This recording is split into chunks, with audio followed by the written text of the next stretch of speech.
The morning light shone through the thin curtains of my humble apartment.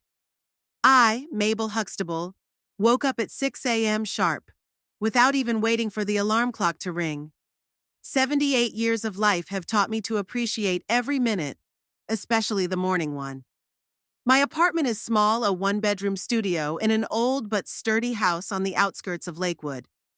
Nothing fancy, but a place I'm proud to call my own.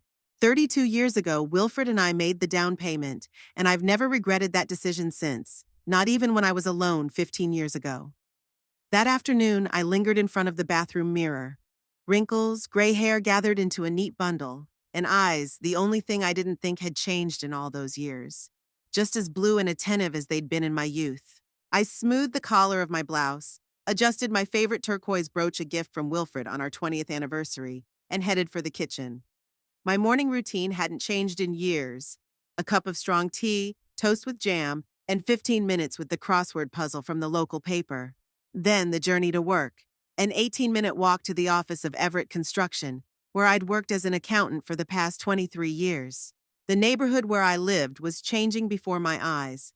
Old houses were being torn down and replaced by glass-fronted high-rises with underground parking lots. My house was still holding up, but I realized that it was only a matter of time. Perhaps that's why I decided to renovate. I wanted my apartment to look decent in the last years of my life. Not luxurious, just modern. The idea for the renovation came to me after a visit to Hazel Compton, an old friend of mine. Her daughter had helped her update her apartment, and I was impressed with the result. Light-colored walls instead of faded wallpaper, new tile in the bathroom, a modern kitchen. It looked like a picture from a magazine. "You should have seen Perkins' face when he arrived for his birthday," Hazel bragged, pouring tea. "Said he didn't even recognize the apartment." Perkins. I've always had mixed feelings at the thought of my son. My only child, whom I loved with all my heart, but with whom we had grown increasingly estranged in recent years. That day, on my way back from Hazel's, I made up my mind that I was going to redecorate. Maybe it would make Perkins visit me more often. Maybe his wife Cheryl would stop wrinkling her nose at my house, or maybe I just wanted to prove to myself that I was still capable of change. The office greeted me with the usual hum of voices and whirring printers. I said hello to the guard Roy, nodded to the young receptionist Vanity, and headed to my desk. 23 years at the same desk, overlooking the parking lot and the corner of the building next door. All such familiar faces around, such familiar conversations. "Good morning, Mabel," Owen Driscoll, my immediate supervisor, greeted me. "How was your weekend?"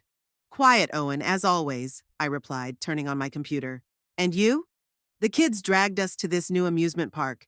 You know, the one that opened on the site of the old factory?" He ran his hand over the top of his balding head. "I'm still dizzy from those rides." I nodded, even though I had no idea what he was talking about. Owen was a good boss in his 42 years, fair and considerate. Never made me feel like I was too old for the job. The day went on as usual. Reconciling invoices, entering data, a short lunch at my desk. At 4:30, I shut down the computer, said goodbye to my coworkers, and headed home. On the way, I went to the supermarket to buy food for dinner and a list of necessary purchases for tomorrow. At home, I changed into my clothes, put on the kettle, and turned on the TV to listen to the news. Nothing interesting. The usual stories about politicians, weather, and celebrities whose lives I didn't care much about. In the evening, I got a phone call from Hazel. "Mabel, are you still thinking about remodeling?" she asked me without preamble. "I am," I confessed. "But it's such a hassle. My neighbor's daughter's husband works for a construction company. Good guys, do quality and reasonable prices. I can give your number, let them call?" I agreed, not really believing that anything would come of it. But the next day, I did get a call from Lawrence Fitch at Perfect House. "Mrs. Huxtable? My name is Lawrence Fitch, and I represent Perfect House. We're an apartment remodeling and decorating company. I was told you were interested in our services." His voice sounded professional and confident. We made an appointment to meet at my apartment next Saturday. Lawrence Fitch was a young man of about 35, wearing a neat suit and holding a clipboard. He scrutinized my apartment, taking notes and pictures.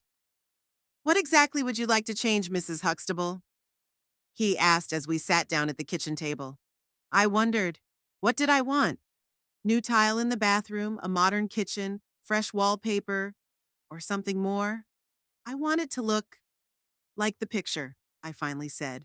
Bright, modern, cozy, so that I wouldn't be ashamed to invite people to visit. Lawrence nodded understandingly and began to show me pictures on his tablet of various renovation options, from simple cosmetic renovations to complete remodeling. Given the size and layout of your apartment, I'd recommend this one, he said, pointing to a picture of a bright studio with minimalist furniture and large windows. We can remove this wall between the kitchen and the living room, replace all the communications, update the finish. It will turn out to be a modern, functional space. And how much will it cost? I asked, already guessing that the sum would be quite a lot. Lawrence gave me a figure that took my breath away. It was almost all of my savings. I realize it's a lot of money, he said, noticing my confusion. But we can do a line-by-line estimate, and you can decide what you're willing to give up and what you're willing to keep. In the end, we agreed on a compromise. Kitchen and bathroom renovation, replacement of floors and doors, and cosmetic repairs to the walls. It would still cost me a tidy sum, but I decided it was worth it. When can we start? Lawrence asked when we were finished discussing the details. I need to get ready, pack my things, find temporary lodging. We can help with lodging, he offered. We have a partnership with a real estate agency. They offer temporary housing at discounted rates for clients doing renovations. And so began my renovation adventure. The following weeks were spent in troubles. I packed my things, chose samples of finishing materials, met with a designer. Temporary housing was found quickly. A small apartment 2 blocks from my house. Not the most cozy place, but for a couple of months quite suitable. I decided to call Perkins before I started the renovation. Not that I needed his approval, I just wanted to share the news. Cheryl answered the phone as usual. Hello? She sounded annoyed, as if my call had interrupted her from something important. Hello, Cheryl. It's Mabel. Is Perkins home? He's in the shower. Is it an emergency? No, I just wanted to tell him I'm redecorating my apartment. I'm gonna be living somewhere else for a while. Renovations? She sounded surprised. Why would you want to renovate at your age? That question hurt me. At my age? As if old age deprives one of the right to comfort and beauty. Because I want to live in a nice, comfortable home, Cheryl, just like any other person. Of course, she said quickly. It's just such a hassle. Perkins will call you back later, okay? But Perkins didn't call back. Not that day, not the next. When renovations started a week later and I moved into my temporary apartment, I sent him a text with my new address and the landlady's phone number in case my phone was unavailable. Got it. Good luck with the renovation, was his entire reply. Perkins wasn't always like this. As a child, he was an inquisitive, affectionate boy. Wilfred and I couldn't get enough of him. A late child, our miracle, our joy. Wilfred taught him to play baseball. I read him books. He loved to sit on my lap while I told him stories of magical worlds and brave heroes. That all changed when Wilfred died. Perkins was 16 at the time, a difficult age in itself, and such a loss. He became withdrawn, rude, blamed me for everything. If only you'd made Daddy go to the doctor sooner, he yelled at me one day. He was complaining of chest pains and you just gave him a pill. It wasn't fair. Wilfred was stubborn like all the men in his family. He hated doctors and always brushed off my request for a checkup. It's just stress, Mabel, don't make a fuss, he'd say. And then he just didn't wake up one morning. I let Perkins take his pain out on me. I knew he had someone to blame. I hoped that in time he'd grow up and realize that I'd suffered too, that I'd lost someone I loved too. But as the years went by, things didn't get any better. Perkins went off to college in another state, then went to work there. Our phone calls got shorter and shorter, and then he met Cheryl. Cheryl Baxter, now Huxtable, was the kind of woman who would never let you forget how much better they were than you. Her perfect hair, her designer clothes, her manicured hands, everything screamed that she was from another world, a world where people like me have no place. The first time I met her, she looked around my apartment with ill-concealed contempt. Oh, how cozy, she said, and that cozy sounded like a sentence. From then on, she and Perkins came to visit me only on major holidays, and not for long. Always in a hurry, always had other plans. Mom, I'm sorry, but Cheryl has a client meeting. Mom, we can't stay for dinner. Our friends are waiting for us. Mom, we just dropped by to congratulate you. We have to go. I never showed how much it hurt. I smiled, nodded understandingly, offered to take home baked goods with me. And then I stood at the window for a long time, watching their expensive car disappear around the corner. The temporary lodging was smaller than I had expected, and less comfortable. The landlady, Mrs. Parker, was a widow about my age, but with a very different temperament, noisy, curious, and constantly meddling in the affairs of the tenants. "So you're renovating," she exclaimed as she helped me put things away. "What are you changing?" I briefly described my plans. "Oh, that sounds wonderful." She splashed her hands. "What does your son say?" "He's probably happy that his mom is spoiling herself." I shrugged uncertainly, not wanting to discuss my relationship with Perkins. "He's busy. He's got his own life." I see, Mrs. Parker nodded understandingly. "Young people are so busy these days. My grandchildren don't come around much either. Things to do, things to do. How long will the renovation take?" "A couple of months, no more," I answered, hoping that it will be so. "Well, make yourself at home." She headed for the door. "If you need anything, I'm across the hall." The first few days in the new place were strange. Unusual sounds, unfamiliar smells, a different view from the window. But gradually I got used to it. Every morning I went to work, and after work I looked in my apartment to see how the renovations were going. Lawrence and his team worked quickly and efficiently. Old walls disappeared, new partitions appeared, pipes and wiring were changed. My modest apartment was gradually turning into a construction site full of dust, tools, and building materials. "Everything is going according to plan, Mrs. Huxtable," Lawrence assured me every time I met him. "In a couple of weeks, we'll start the finishing work, and then you'll be able to imagine what the end result will look like." I believed him and looked forward to returning to my new home. I imagined inviting guests over for tea. How surprised Perkins would be to see the transformed apartment. How maybe even Cheryl would find a few words of encouragement. At work, things went on as usual. Everett Construction was a stable company with a good reputation. I had been in accounting for so many years that I could perform my duties with my eyes closed. Colleagues respected me for my experience and reliability, and management valued me for my accuracy and punctuality. But lately, I've been noticing strange changes.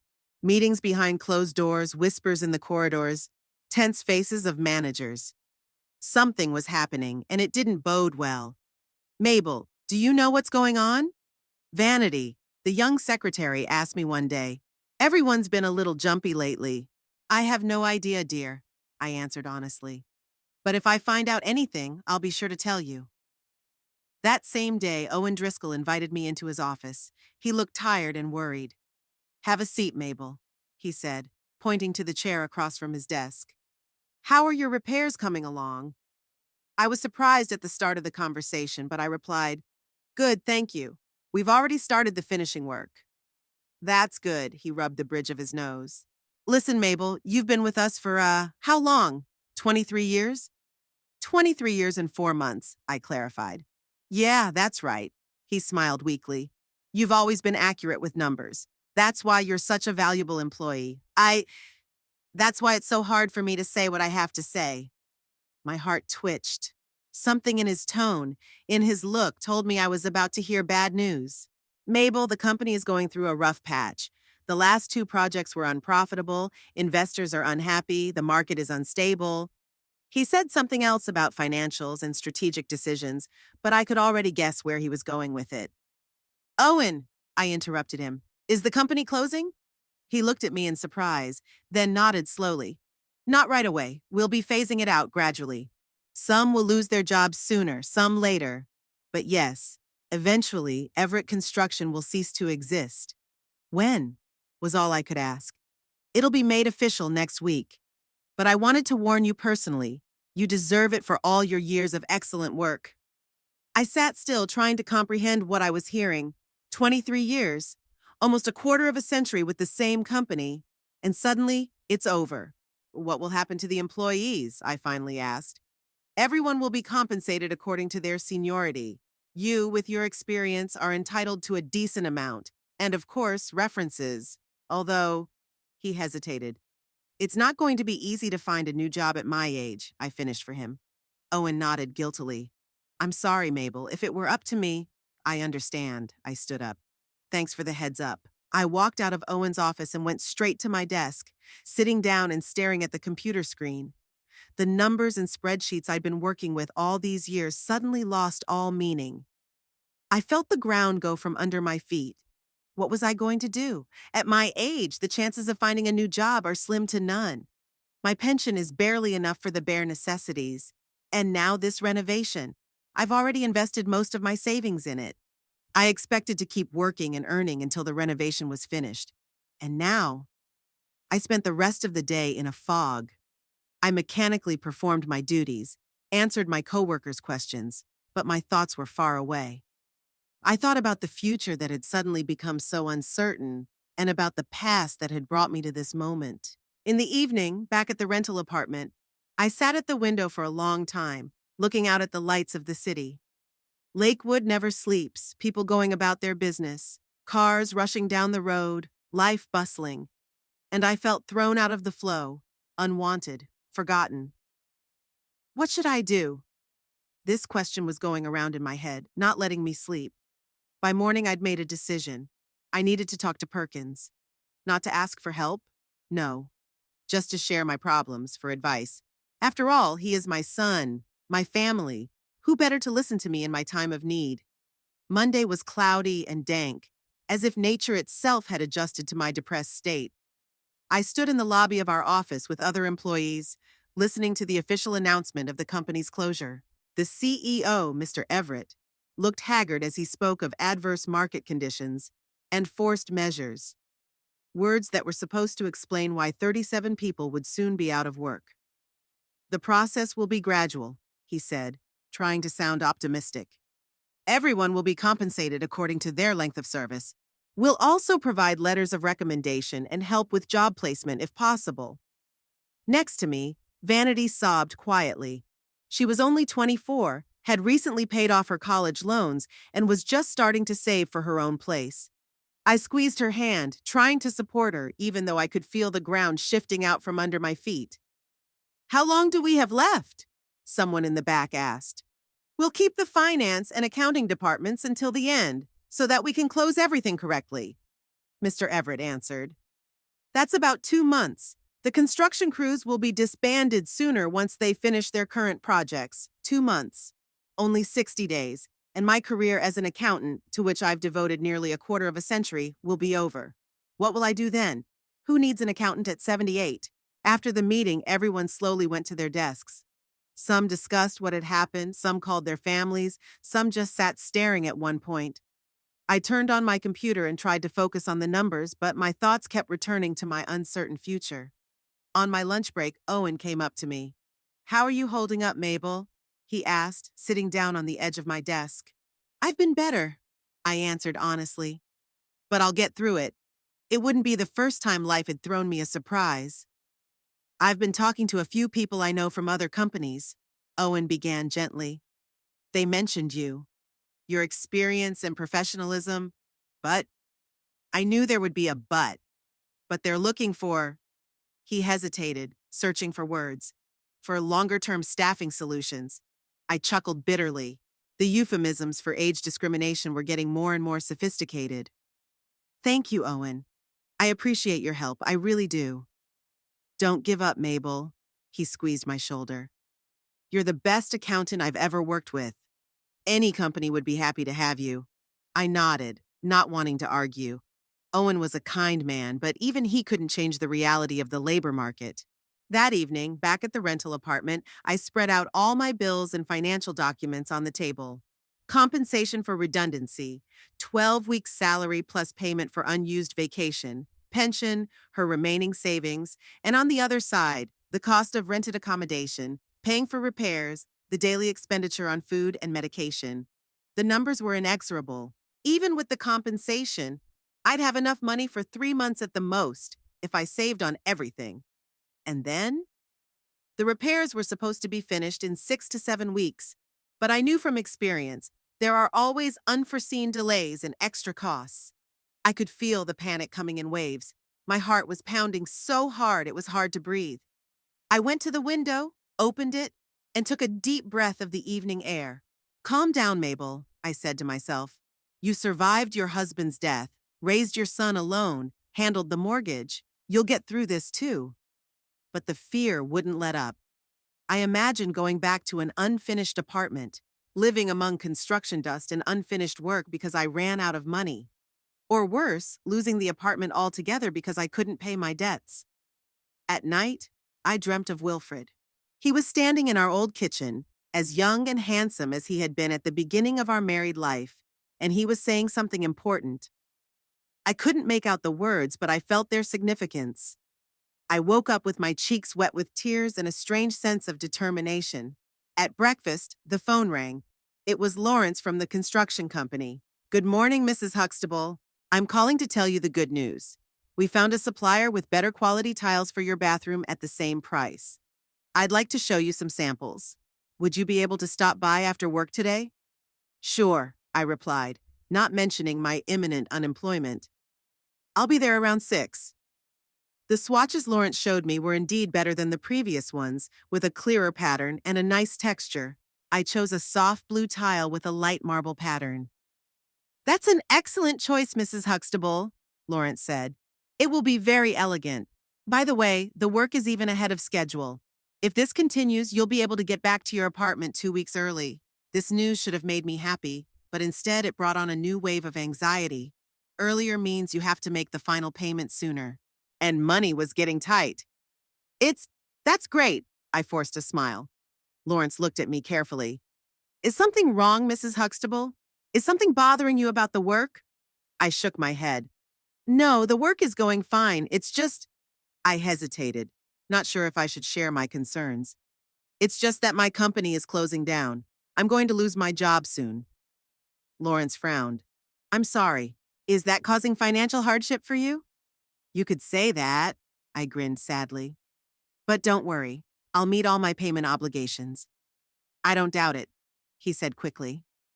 But if you need some adjustments to the payment schedule, or maybe we could cut back a little on the scope of work to keep the costs down. His offer was sincere, but I knew that even with a reduced scope of work, I still wouldn't be able to pay for both the repairs and the rent without a steady income. Thank you, Lawrence. I'll think about it. I spent the next few days thinking about it. I looked for a job, no luck. I counted and recalculated my finances, with disappointing conclusions. Considered various options for saving money, but they weren't enough. On Thursday night, sitting in the tiny living room of my rented apartment with a cup of cheap tea, I made a decision. I need to talk to Perkins. Not to ask for money. No, I won't do that. But maybe he'd let me stay with them until the renovations were finished. That would solve the problem of paying for rent and give me time to find a new source of income. I sat with my phone in my hands for a long time, gathering my courage. Perkins and I had only spoken a few times in the past few months, and all of the conversations had been short and perfunctory. I knew Cheryl wouldn't be happy to have me in their house, but there was no choice. Finally, I dialed the number. Cheryl answered the phone as I expected. Good evening, Cheryl, I said in as cheerful a voice as possible. It's Mabel. Is Perkins home? He's working late, she said. Is it urgent? No, not really, I stammered. When he gets back, could you ask him to call me back? I need to discuss an important matter with him. Is there anything I can do to help? There was no genuine interest in her voice, more of a polite formality. I'm afraid it's better to discuss it in person, I answered evasively. Just ask him to call, okay? Sure, Cheryl said. I'm not sure when he'll be free, though. He's got an important project right now. I understand. Thanks, Cheryl. Perkins didn't call that night or the next day. When 3 days passed without a response, I decided to take a different course of action, to go to their house. It didn't take long to pack. I put on my best suit, dark blue, with a neat white blouse, applied light makeup, and even styled my hair a little neater than usual. Not that I hoped to impress Cheryl, but my dignity demanded that I look dignified. Perkins and Cheryl's house was in an upscale neighborhood in Lakewood. A large, 2-story mansion with a perfectly mowed lawn and 3 cars in the garage. Every time I came here, I felt out of place, like I'd accidentally wandered into someone else's life. Cheryl opened the door and stood on the threshold, not inviting me in. Mabel, we weren't expecting you. I'm sorry for the sudden visit, I said calmly. Is Perkins home? No, he got held up at work. Is it urgent? I hesitated. I didn't want to tell Cheryl about my problems, but I had no choice. I lost my job, I began. The company's closing. And I'm renovating my apartment, moving into temporary housing.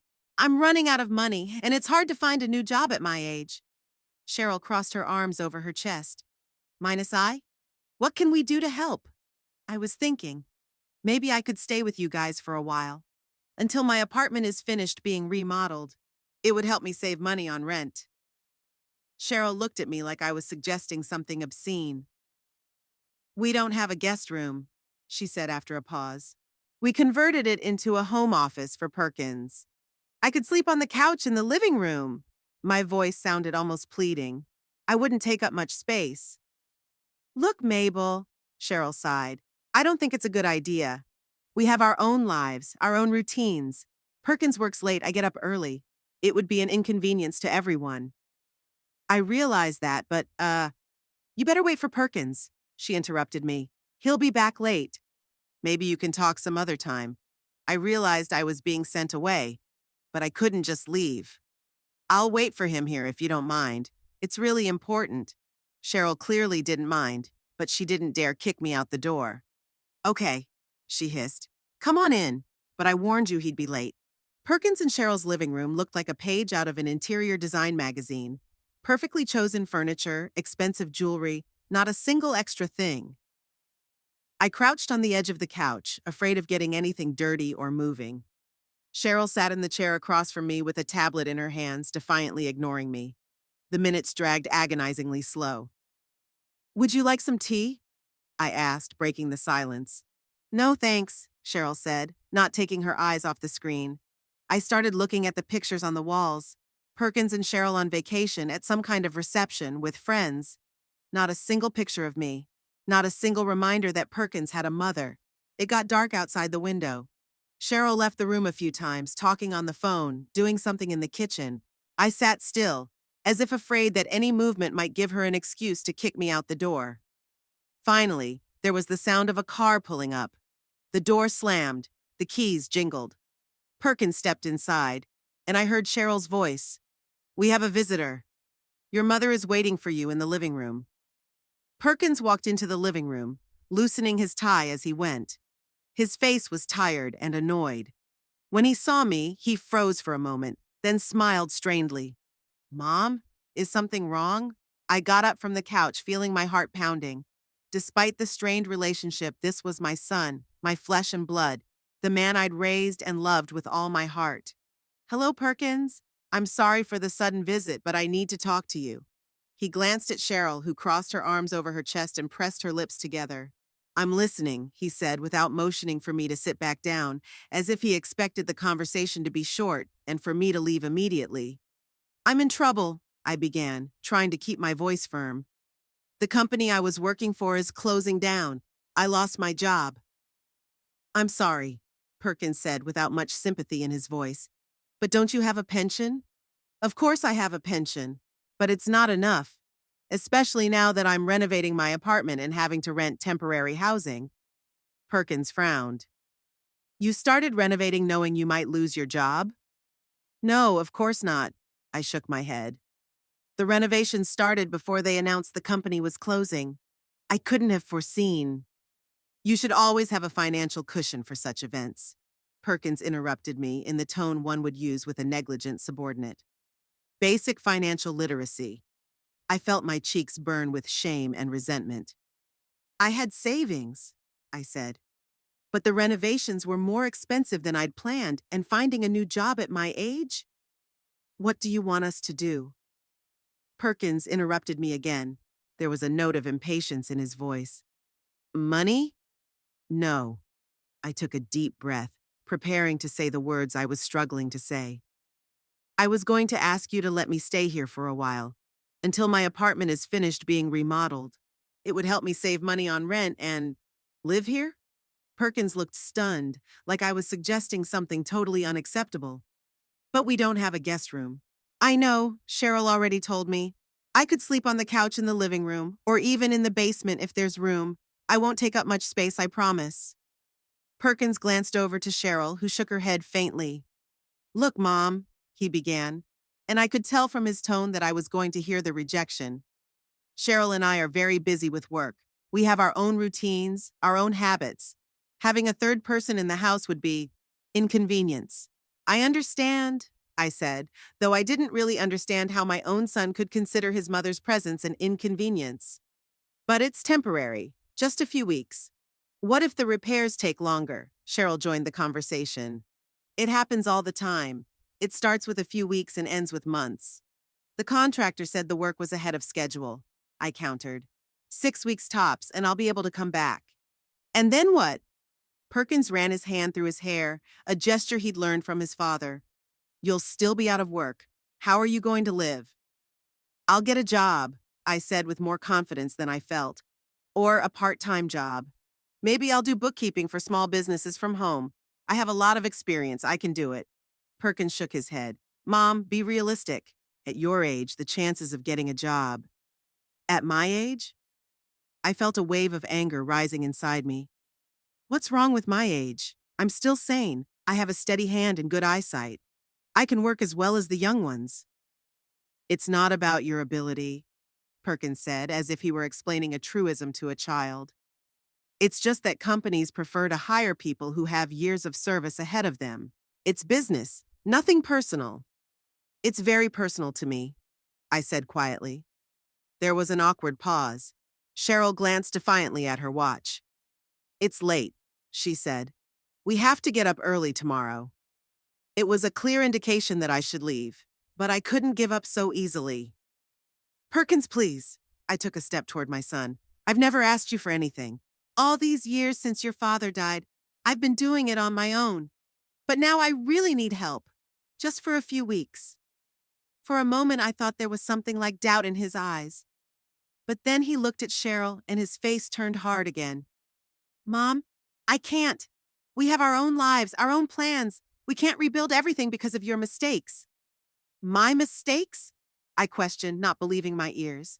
What mistakes? You undertook an expensive renovation without a steady income or sufficient savings, Perkins said in the tone of a financial advisor. It was irresponsible. I didn't know I was going to lose my job, I repeated. No one knew. The company seemed stable. In today's world, you have to be prepared for anything, Perkins shook his head, especially at your age when it's hard to find a new job. His words hurt worse than a slap. Is that really my son? The boy I'd raised with so much love, the boy I'd done anything for? I understand, I said finally, trying to keep my dignity. I'm sorry I bothered you. I turned to go to the door, but Perkins stopped me. Wait, Mom, maybe we could help you, financially. Just a small amount so you can pay the rent while we renovate. The offer sounded like a handout, not shelter under my own son's roof, but money to keep me at a distance. I felt something break inside. Thank you, but no, I replied, straightening my back. I'll be fine on my own. Don't be stubborn. Perkins was getting impatient. If you're having financial difficulties... I'm not just having trouble financially, Perkins. I looked him straight in the eye. I'm having trouble understanding how my own son can deny me a roof over my head, even a temporary one. I've already explained why it's inconvenient. His voice turned cold. If you don't want to accept the help I'm offering, that's your choice. And your choice is to kick your mother out the door. I couldn't contain my bitterness. No one's kicking you out, Cheryl interjected. We just can't give you a place to live. There's a difference. Not for someone without a roof over their head, I replied. You have a roof over your head, Perkins objected. You said yourself you're renting an apartment, which I won't be able to pay for anytime soon. That's not our problem, Cheryl said like a slap in the face. Perkins gave her a warning look but didn't object, and that silence told me more than any words could. Certainly not yours, I grinned bitterly. What could be further from your problems than an old mother who lost her job? Mom, you're being dramatic, Perkins sighed. No one's calling you an old lady. But you treat me that way. I looked up at him. Like I'm a burden to get rid of. It's not fair. Perkins was getting angry. I offered financial assistance. Money isn't everything, Perkins. Sometimes people just need support, understanding, family. And you think you have the right to demand sacrifice from us just because we're family? Cheryl didn't hide her irritation. We're adults with our own lives, not a charity organization for relatives. I looked at her in amazement. Is asking for temporary shelter a victim request? Could having an elderly person in the home for a few weeks really disrupt their adult life so dramatically? Cheryl, please. Perkins tried to stop her again, but she wasn't listening. No, Perkins, it's time to tell the truth. We don't have to solve your mother's problems. She has her life. We have ours. She made an unwise choice with this renovation. Now let her deal with the consequences.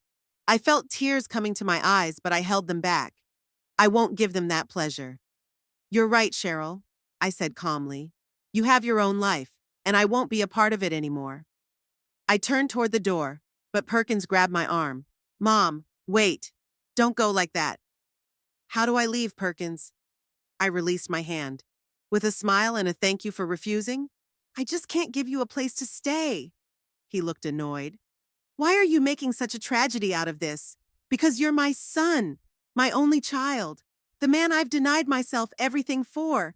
And now the first time I ask for help, you turn your back on me.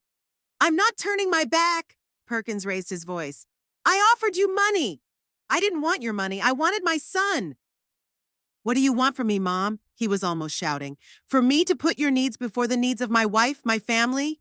I am your family, I was yelling now. Or have you forgotten that? No, you're my mother, and my family is Cheryl, and my priorities have changed. It's time you realize that. His words hit me like a hammer. I felt the ground slipping away from under my feet. For so many years, I had invested all my love, all my care in him. I was willing to make any sacrifice for his well-being. And now I was just an old woman to him, not even part of his real family. I get it, Perkins, I said quietly. I really understood now. I picked up my bag and headed for the exit. Perkins followed me. Mom, don't make a drama out of this, he said. We can find another solution. Don't bother, I replied, without turning around. I won't bother you anymore. What's the matter with you? He grabbed my shoulder, turning me around. Why can't you just accept my help in whatever form I can offer it? Because I need more than that, I looked into his eyes. I need to know that my son still loves me. That I still matter to him. Of course I love you. He rolled his eyes. But that doesn't mean I have to sacrifice my comfort every time you're in trouble. Every time? I grinned bitterly. Perkins, I've never, ever, ever asked you for help before today. Is that supposed to make me feel guilty? He crossed his arms over his chest. Maybe if you asked for help more often, I'd get used to it and learn to say no without these scenes. I looked at him and didn't recognize him. Where had my sweet boy gone? When did he turn into this cold, calculating man? You know what the saddest thing is, Perkins? I said. It's not that you refuse to help. It's that you don't even see the harm in it. Because there's nothing wrong with it. He raised his voice.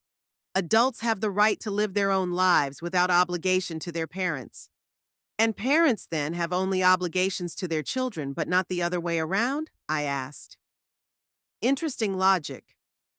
We don't owe you just because you gave birth to me. His words sounded like a slap. You did what all parents should do. It was your choice. And now it's my choice to leave, I said, opening the door. Goodbye, Perkins. Mom, wait! He grabbed my hand again. You can't just leave. Where are you going? Don't worry. I pulled my hand free. I can handle it. I've always managed. Without the money, you're no good to me or my wife, so go! Perkins suddenly shouted, losing control of himself. If you're so proud that you can't accept financial help, then don't come here with your problems. I froze on the threshold, unable to believe my ears. Was it my son who was saying such horrible things? Perkins! Even Cheryl looked shocked. What? He snapped. I'm just telling the truth. She comes in here with demands, refuses the help I offer, and then makes a monster out of me. I'm tired of it. You're not a monster, Perkins, I said quietly. You're just a man who's forgotten what it means to be a son. With those words, I walked out of the house, closing the door behind me. The cold evening air hit my face, but I hardly felt it. There was such an emptiness inside, such pain that the external sensations just didn't register. I walked slowly toward the bus stop, not noticing passersby or cars. Perkins' words echoed in my head. Without money, neither I nor my wife need you. Was it really all about money? For today's children, are parents just a source of financial support? And when that source dries up, they become unnecessary? The bus came almost immediately. I sat at the window and watched the lights of Lakewood go by. The city never sleeps, people going about their business, cars rushing down the road, life bustling. And I felt thrown out of the flow, lonely and unwanted. As I got off at my stop, I noticed a small store on the corner. Usually I walked past it, saving every dollar I could. But today something pushed me to go inside. Maybe I just didn't want to go back to my empty apartment. Behind the counter stood an older man with kind eyes and a gray beard. "What can I do for you, ma'am?" he asked in a slight accent. I looked around. A typical small store, drinks, snacks, cigarettes, lottery tickets. "Would you give me, please?" I hesitated, not knowing exactly what I wanted to buy. My eyes fell on a rack of lottery tickets. One lottery ticket. "Which one?" The salesman smiled. "We have different kinds." "The cheapest one," I answered, opening my wallet. There were only $5 in change left in my wallet, the last money until my next pension. I should have saved every dime, but at that moment I didn't care. What did it matter exactly how I spent that measly $5? The clerk handed me a ticket. "Your change, ma'am." I took the coins and the ticket, thanked the clerk, and walked out of the store. Only on the street did I look at what I had bought. A regular Mega Millions lottery ticket with 6 random numbers. The chance of winning was slim to none, but I didn't care. I just wanted to do something irrational, something that didn't fit into my normal rational life. Back at the rental apartment, I threw the ticket on the table and didn't even look at it. My thoughts still swirled around the conversation with Perkins. Every word he'd said was like a knife to my heart. I felt betrayed, rejected, unwanted. I hardly slept that night. I lay staring at the ceiling, thinking about my life, the choices I'd made, the roads I didn't take, about how things might have turned out differently if only. If what? If I'd been a different mom, if Wilfred hadn't died so young, if Perkins had married another woman. I looked awful this morning, pale, with circles under my eyes, my face swollen with tears. But I had to get to work. Before the company closed down for good, I had to fulfill my duties. The day passed like a blur. I mechanically performed the usual actions, answered my colleagues' questions, filled out documents, but my thoughts were far away. In the evening, I returned to the rented apartment, and the first thing I saw was a lottery ticket on the table. I took it in my hands, looking at the numbers. 32, 17, 53, 9, 21, and an extra number, 7. A random set that probably wouldn't bring anything. A newscast was just starting on the TV. I turned it on just to fill the silence and began preparing a modest dinner of scrambled eggs and toast. The news anchor woman was talking about some political events, the weather, sports competitions. I hardly listened, immersed in my own thoughts. And now the results of yesterday's Mega Millions drawing. The anchorwoman's words brought me back to reality. The winning combination, 32, 17, 53, 9, 21, and an additional number, 7. I froze with the spatula in my hand. Those numbers sounded familiar, very familiar. I slowly turned to the table where my ticket lay. "Repeat the winning combination," the announcer continued. 32, 17, 53, 9, 21, and an additional number, 7. The jackpot was $1 million. The winning ticket was purchased in Lakewood at Sam's on Oak Street, the corner store, the same one where I bought the ticket. I grabbed it and started checking the numbers. 32 matched. 17, it's the same. 53, it's a match. 9, it's the same. 21, match. The extra number 7 is a match. All the numbers matched. Every single one. I was holding the ticket that had just won $1 million. My knees gave out and I slumped in my chair. That's impossible. There's no such thing. Yesterday I lost my son and today I won $1 million. It was as if fate itself had decided to step in and compensate me for my pain. $1 million, I whispered, looking at the ticket. $1 million. I couldn't believe what was happening. It seemed like a dream, a fantasy. Coincidences like this just don't happen in real life. But the ticket was real. The numbers matched.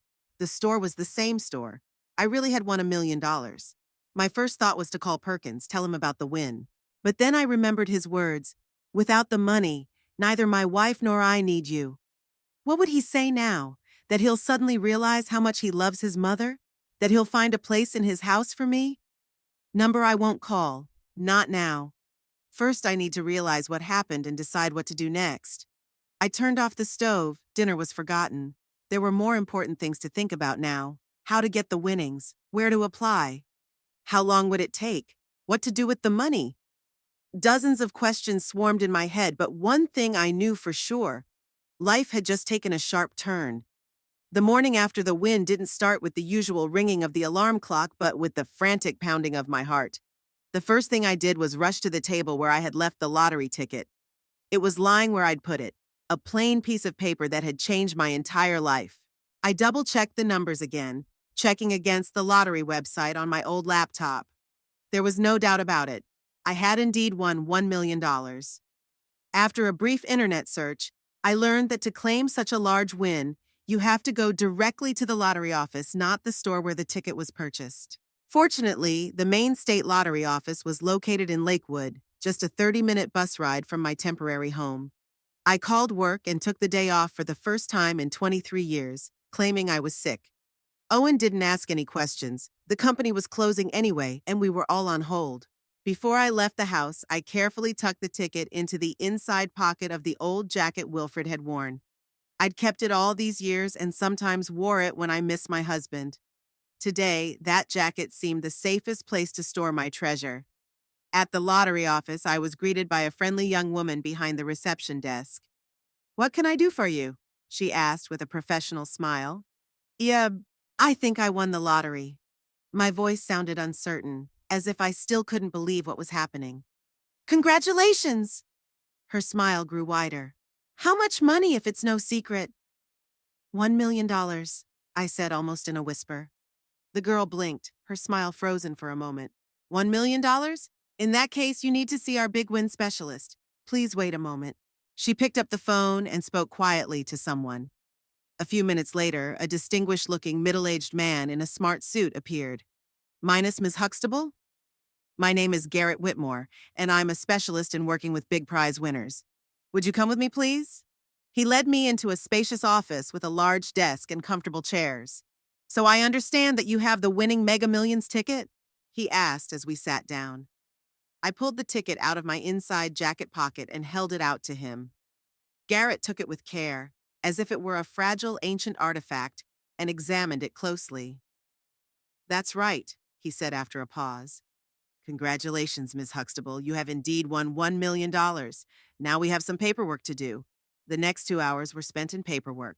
I filled out forms, signed documents, showed my ID and social security number. Garrett patiently explained each step of the process. "You have two options for receiving your winnings," he explained. "You can receive the entire amount in a lump sum, tax deductible, which is about $600,000. Or you can receive payments every year for 20 years, about $50,000 a year, also tax deductible." I wondered.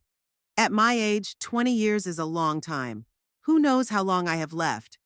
Plus, I wanted to be able to use the money right away, fix my repair problems, maybe help someone else. "I'll take the lump sum," I decided. "Good choice," Garrett nodded. "Now for the bank details. Where would you like the transfer to go?" We discussed the banking details, and I learned that the money would be deposited into my account within 2 to 3 weeks after all the checks were completed. "One more important thing," Garrett continued. "By law, information about lottery winners is public. This means that your name and your winnings will be published on our website and possibly in the media. We also hold a press conference with big prize winners, but that is not required." The thought of publicity didn't make me happy. I imagined how people would start calling, asking for money, giving advice. "Is there any way to avoid publicity?" I asked. "Unfortunately, not in our state." Garrett shook his head. "But you can opt out of the press conference. We'll just publish your name on the list of winners. I've opted for minimal publicity. No press conferences, no interviews, just the bare minimum of information. One last thing. Garrett pulled a business card from his desk drawer. These are the contacts for our financial consultant. He specializes in working with lottery winners and can help you manage your winnings. The first consultation is free. I took the card, thanked Garrett for his help, and walked out of the lottery office feeling like I had just finished a marathon. Emotional and physical exhaustion mixed with the euphoria of realizing that I was now rich? Could $600,000 be considered wealth? For me, accustomed to saving every dollar, it was a colossal sum. The next day, I went to work as usual. No one knew about my winnings, and I wasn't going to share the news. Let it go. The company was closing, and the accounting department had to work for about another month to finalize everything. This month, I decided to work honestly, as I had for the previous 23 years. After work, I stopped by my apartment to check on the renovations. Lawrence greeted me with a smile. Mrs. Huxtable, it's good to see you. We've made great progress. We've finished tiling the bathroom and installed new plumbing. Would you like to see it? I followed him into the bathroom and gasped. The blue marble tile I'd chosen had transformed the room. A new sink, a modern shower stall instead of the old bathtub. It all looked fresh and stylish. It's, amazing, I breathed out. And that's not all.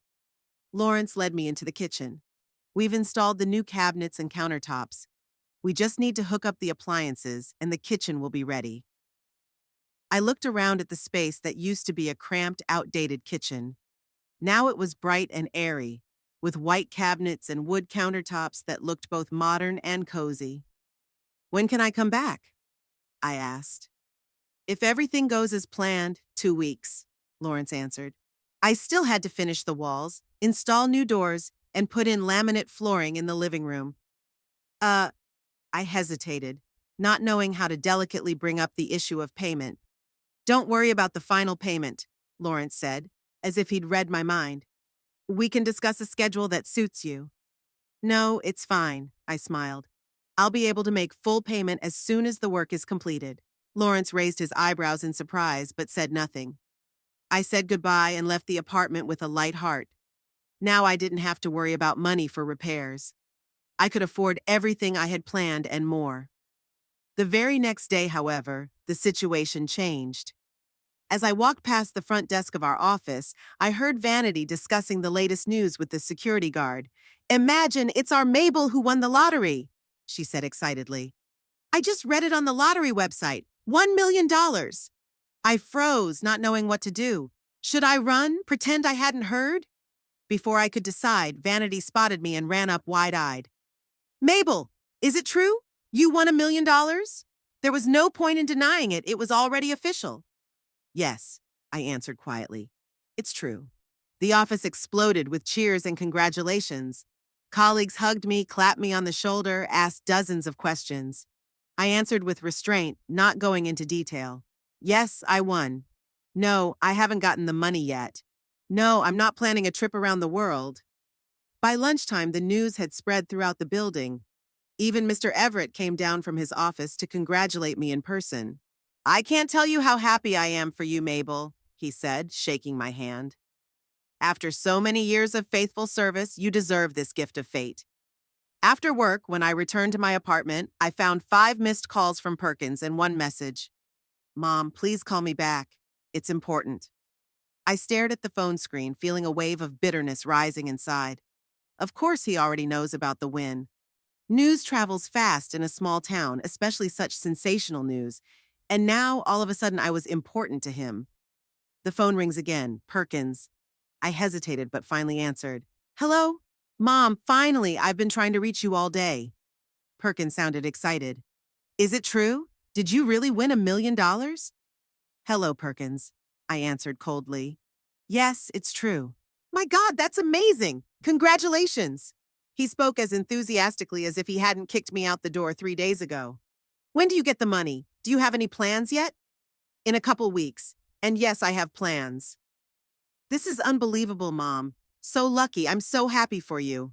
His voice sounded fake. Or maybe it was my resentment distorting my perception.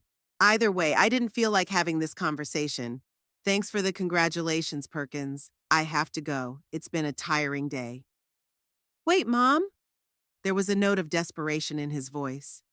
Look, I wanted to apologize for the other night. I said some terrible things. I was wrong. You wouldn't believe how I felt after you found out you won? I finished it for him. No, he exclaimed. I felt terrible right after you left. Cheryl and I even had a fight about it. I wanted to call you the next day, but I was afraid you wouldn't want to talk to me. All of a sudden today, you're not afraid anymore? There was a pause on the line. I understand how it looks, Perkins said finally. But I swear I wanted to call before I even knew I'd won. It's just, the news gave me courage. I didn't know whether to believe him or not. Part of me wanted to believe that my son was truly remorseful. The other part, still hurt by his words, remained wary. Mom, let's meet, Perkins suggested. Let's have a normal conversation. I was wrong and I want to apologize in person. Why, Perkins? I asked tiredly. What's changed? Everything has changed. I realized how much you mean to me. How stupid I've been all these years. And the realization came right after you found out you won? What an amazing coincidence. Mom, please, I could hear the desperation in his voice. Give me a chance to explain. Let's have dinner together. Tomorrow? I'll pick you up. I was silent for a long time, pondering his offer. Part of me wanted to just hang up and forget he existed. The other part, the maternal part, still loving my only child no matter what, couldn't say no so easily. Okay, I said finally. But I'll see you alone, without Cheryl. Sure, whatever you say, Perkins agreed quickly. I'll come by tomorrow at 7? No, I'll come myself. Meet me at the Olive Garden at 7:30. I'd chosen a mid-range restaurant, not too expensive, but not cheap either, where we could talk quietly without being overheard. Great, I'll be waiting. Perkins sounded relieved. And Mom, thank you. The Olive Garden greeted me with dim lights and soft music. I arrived a little earlier than the appointed time to gather my thoughts. The waiter escorted me to a reserved table in the corner of the room, away from other diners. Can I get you anything while you wait? He asked. A glass of white wine, please, I replied, deciding I was going to need some courage tonight. As I sat with my glass of cool Chardonnay, I looked at the other guests in the restaurant, a young couple holding hands across the table, a family with 2 teenagers studying the menu with fascination, a group of business people discussing some charts on a tablet, ordinary people living ordinary lives. I wonder if any of them have ever won the lottery, and how did it change their lives? At exactly 7:30, Perkins showed up. He was wearing a suit I'd never seen before, navy blue with a fancy narrow tie, hair styled with gel, shoes shined to a high shine. He looked like he was on his way to an important business meeting, not dinner with his mother. Mom? He leaned over and kissed me on the cheek, something he hadn't done in years. You look beautiful. Thank you. I nodded to the chair across from me. Have a seat. Perkins sat down, glancing quickly at my glass of wine. Did you order already? I'd like a drink too. When the waiter brought the menu and took Perkins' drink order, we were finally alone. There was an awkward pause. How's work going? I asked, starting with a neutral topic. It's good. He relaxed a little. I got a promotion last week. I'm in charge of the entire finance department now. Congratulations, I nodded. You were always ambitious. Just like your father, Perkins smiled, clearly trying to evoke fond memories of Wilfred. We ordered our food. I chose the salmon and vegetables, Perkins the steak. The conversation flowed at a leisurely pace, skirting the sharp edges. He talked about his job, his vacation plans, the new car he was going to buy. I answered politely but with restraint, waiting for him to get to the real reason for our meeting. Finally, when the main courses were finished and the waiter brought the dessert menu, Perkins leaned back in his chair and sighed deeply. Mother, I must apologize again for the other night. I behaved terribly. I said things I should never have said. You didn't deserve to be treated that way. I stared at him carefully, trying to see if he was sincere. Why did you say all that, Perkins? I asked bluntly. Is that what you really think? That you don't need me without money? No, of course not, he looked genuinely upset. I was stressed, tired. Cheryl kept saying that we couldn't afford the extra expense, that we had our own plans. And I just snapped. It's unforgivable, I know. What's different now? I looked him straight in the eye. Why did you suddenly decide you wanted a relationship? Perkins hesitated, and I saw a shadow of uncertainty flicker in his eyes. I've been thinking a lot since that night, he began cautiously. About you, about our family, about the son I'd been all those years ago, and I realized I'd missed out on so much. You were always there for me, always supporting me, and I drifted away and I let work and other people come between us. He spoke smoothly, convincingly, but something in his tone seemed fake. Or maybe it was my resentment and distrust distorting my perception. And surely the news of your winnings had nothing to do with it? I asked, watching his reaction. Mom, I know how it looks. Perkins spread his hands. But I swear, I wanted to call you before I even heard about the lottery. I couldn't find the right words. And then I heard the news. I thought fate was giving us a chance to make things right. Fate? I couldn't help the slight chuckle. You never believed in fate, Perkins. You always said that people create their own reality through their own decisions. People change, he shrugged. The events of the last few days have made me rethink a lot of things. There was a pause. The waiter brought deserted cheesecake for me, chocolate mousse for Perkins. How's your renovation going? He asked, changing the subject. When do you plan to be back in the apartment? In a couple weeks, I answered. The work is going well. The kitchen is almost done, the bathroom too. The walls and the living room flooring are still to be finished.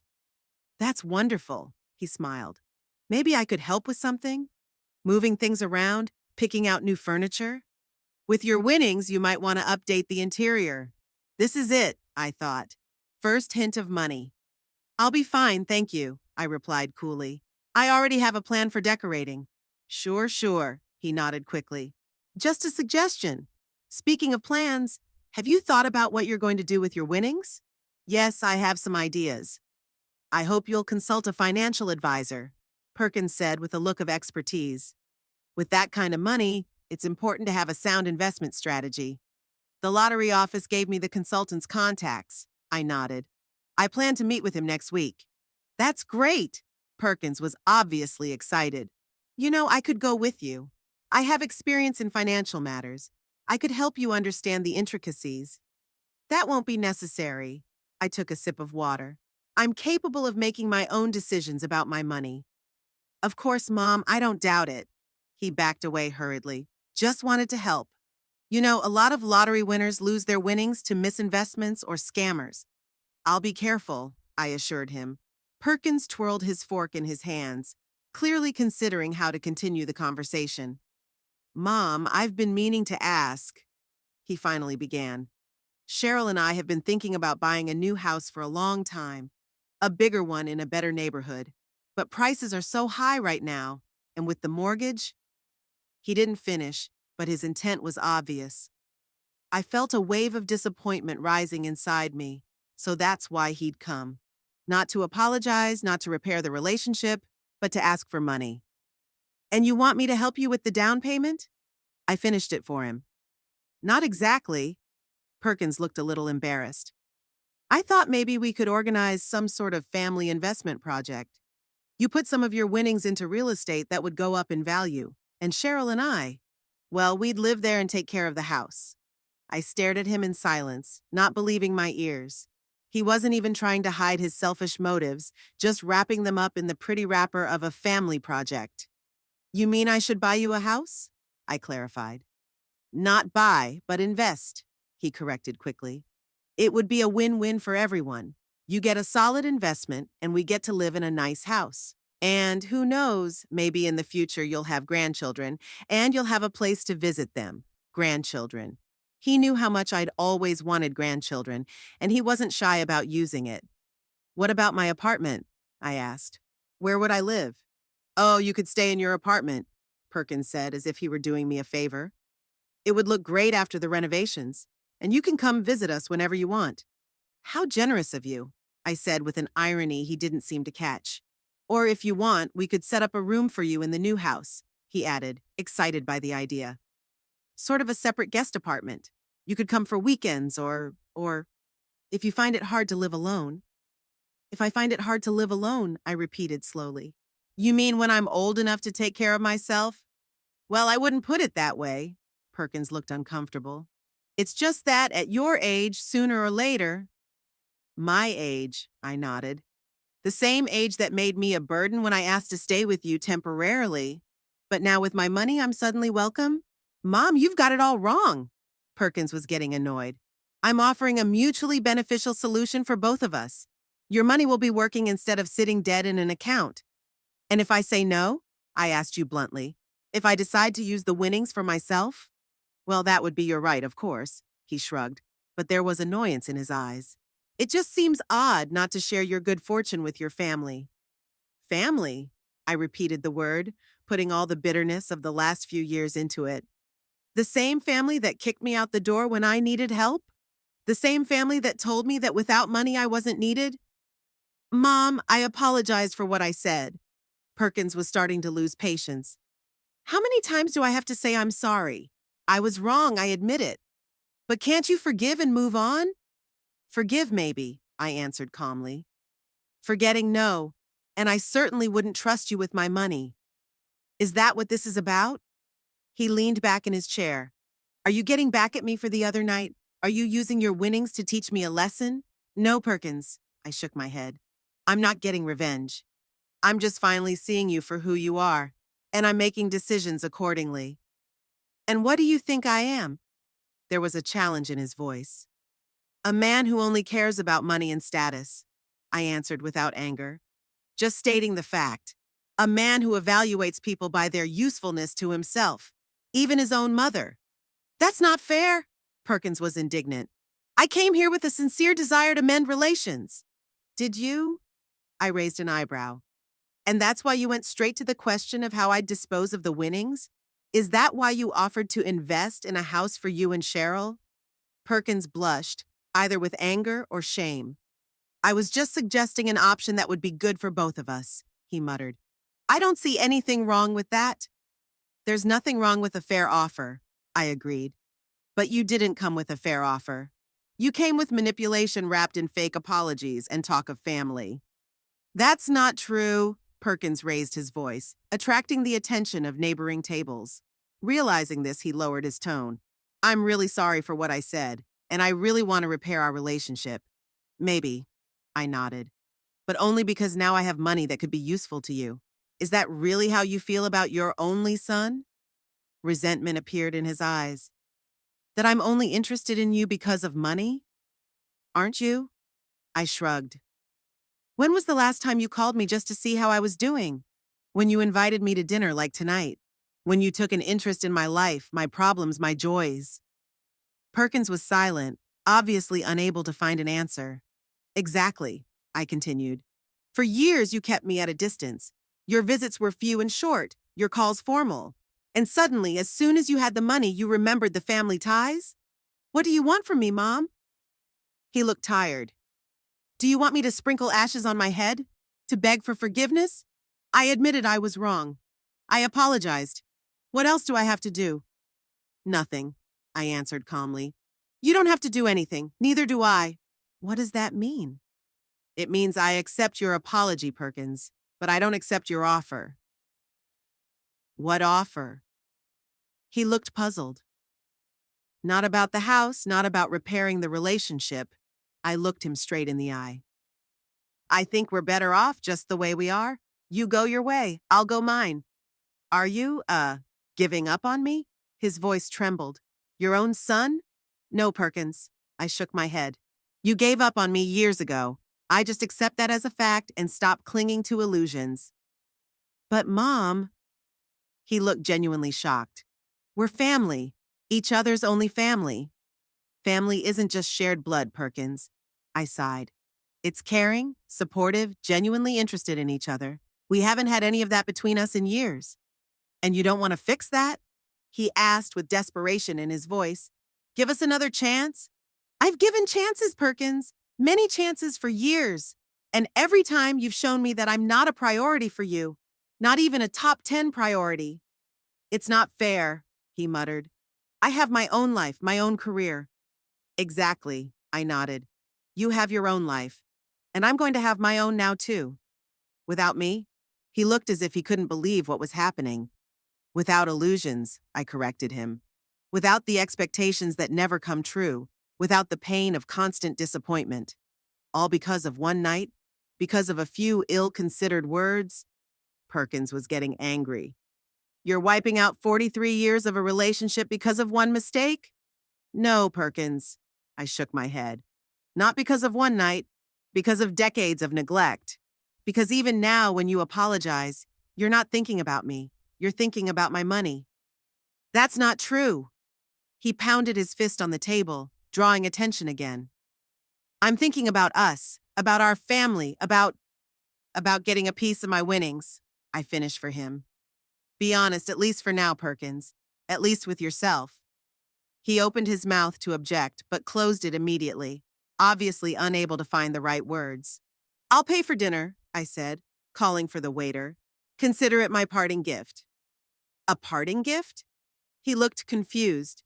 Are you seriously cutting all ties? I'm not being dramatic, Perkins, I smiled sadly. I'm just acknowledging reality. We haven't been a family in the true sense of the word for a long time, and your sudden desire to repair the relationship coinciding with my winnings only confirms it. I paid, leaving a generous tip, and got up from the table. Goodbye, Perkins, I said quietly. I wish you well, I do. Mom, wait, he stood up too. You can't just leave. We have to discuss everything, find a solution. We've already discussed everything. I shook my head. And I found my solution. With these words, I turned and walked towards the exit, feeling my son's amazed look on my face. Perhaps for the first time in his life he saw me like this, determined, calm, confident in my choice. As I stepped outside, I took a deep breath of the evening air. Strangely, instead of the expected pain and regret, I felt relief. It was as if I had shed the heavy weight I had been carrying for years, a load of unfulfilled hopes, of endless disappointments, of painful attachments. 2 weeks later, I moved back into my apartment. The renovation was completed, and the result exceeded all my expectations. Bright walls, new windows, a modern kitchen with beautiful appliances, a cozy bedroom with a comfortable bed, a spacious bathroom with blue tiles, which I dreamed of. My little studio turned into a real gem, stylish, functional, perfect for me. That same day, the bank notification came. The winnings had been deposited into my account.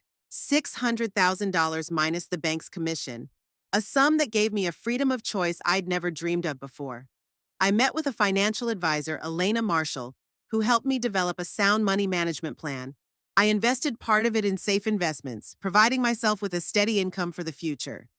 I put some of it aside for unexpected expenses and medical care, and some of it I decided to spend on the quality of life, the new furniture, clothes, and travel I'd always dreamed of. I accepted Owen's offer to work for his new company, but on my own terms, part-time, with the possibility of working from home sometimes. Not because of the money, I had enough of it now, but to stay active, socially connected, and feel useful. Gradually, my life was filled with new people and impressions. I enrolled in an art course, a hobby that had always attracted me but for which I never had enough time. There I met Dorothy Fleming, a widow my age with a terrific sense of humor and inexhaustible energy. We became fast friends and began to spend a lot of time together. We went to the theater, to exhibitions, had picnics in the park. Through Dorothy, I met a whole circle of interesting people. The same active retirees who did not want to spend the rest of their lives in front of the TV. Among them was Harold Newman, a former literature professor who had lost his wife 3 years earlier and was still learning to live without her. We talked to him often about Wilfred, about the loss, and about finding new meaning in life after such a blow. Perkins tried to contact me several times, calling, leaving messages, even coming to my apartment. But I was firm in my decision, not out of anger or a desire to punish him, but out of a realization that our relationship had become toxic a long time ago, and both of us would be happier if we accepted that and went our separate ways. Cheryl called once too, trying to clear up a misunderstanding. Her sweet voice and fake apology only strengthened my resolve. 6 months after winning the prize, I realized my longtime dream of traveling around Europe. 2 weeks in Paris, a week in Venice, 10 days in Barcelona. I walked along narrow streets, sat in cozy cafes, visited museums, and just enjoyed life, freedom, and new impressions. Back home, I often thought about how strangely life works. A job loss that seemed like a disaster led me to win the lottery. My son's rejection, which broke my heart, ultimately freed me from a toxic relationship. Age, which many considered a disadvantage, gave me the wisdom and courage to start a new chapter of life. Sitting on the balcony of my renovated apartment with a cup of tea and a new book, I watched the sunset over Lakewood and smiled. For the first time in years, I felt truly happy. Not because of the money, although it certainly gave me the freedom to choose, but because I'd finally learned to appreciate myself, my wants and needs. Because I found real friends who saw me not as a purse or a burden, but as an interesting person with a rich inner world. Life went on, and this new chapter promised to be the brightest and most intense of all.